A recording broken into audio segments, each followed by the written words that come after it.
এই যে পিঠা বানাচ্ছে ও, সাপ দিয়ে কেটে নিল, এবার হলো একটু আরও একটা নকশা করলো, তেল মাখাই দিল এরপরে। এই দেখেন ডিজাইন করতেছে সুচ দিয়ে, কত চমৎকার ডিজাইন।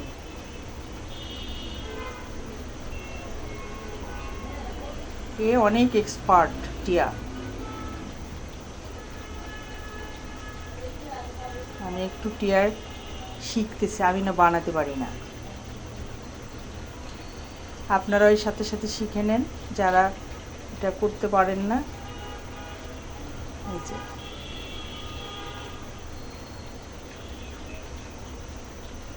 সুন্দর, অবশ্যই এক ডিজাইনে করতেছে, একটা অর্ডার আছে, সেই কারণে একই ডিজাইনের তৈরি করতেছে।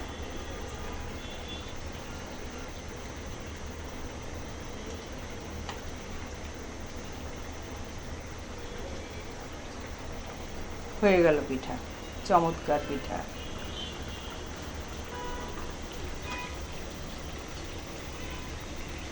এটাকে আরেকবার ভাজতে হবে, প্রথম ভাজা হালকা, আর কালকে আরেকটু কড়া ভাজি দিয়ে তারপরে ওরা গুড়ের শিরায় না চিনির শিরাটিয়া, হ্যাঁ গুড়ের শিরায় ভিজাবে এটা।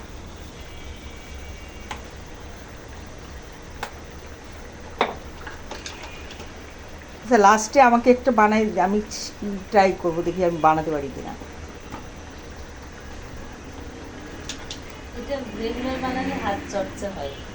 এ আমার জীবনে বানাই খাবো নাকি, এত মানে ধৈর্য সহ্য আমার নাই। যাক, টিয়া ভবিষ্যতে একজন উদ্যোক্তা হোক, পিঠা বানানোর উদ্যোক্তা, সে অলরেডি উদ্যোক্তা।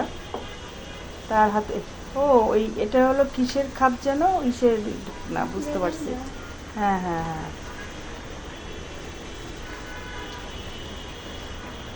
তারপরে একটা কৌটোর মুখ দিয়ে, দেখেন কত সিম্পল জিনিস যে সাপ করতেছে, একটা কৌটার মুখ দিয়ে, আর টিন দিয়ে হলো পাশ কাটতেছে। আর যেটা ওটা আমাদের অঞ্চলে তো মনে হয় কাঁথা শিলা সুচ না, ওটা কী দিয়ে বানাচ্ছ?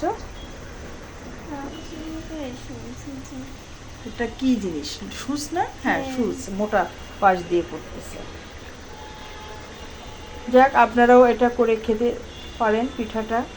এই যে আবারও টিয়া শুরু করলো পিঠাটা, সুচ দিয়ে দিয়ে ঘোরায় ঘোরায় বানাচ্ছে, হয়ে গেছে, আর দরকার নেই।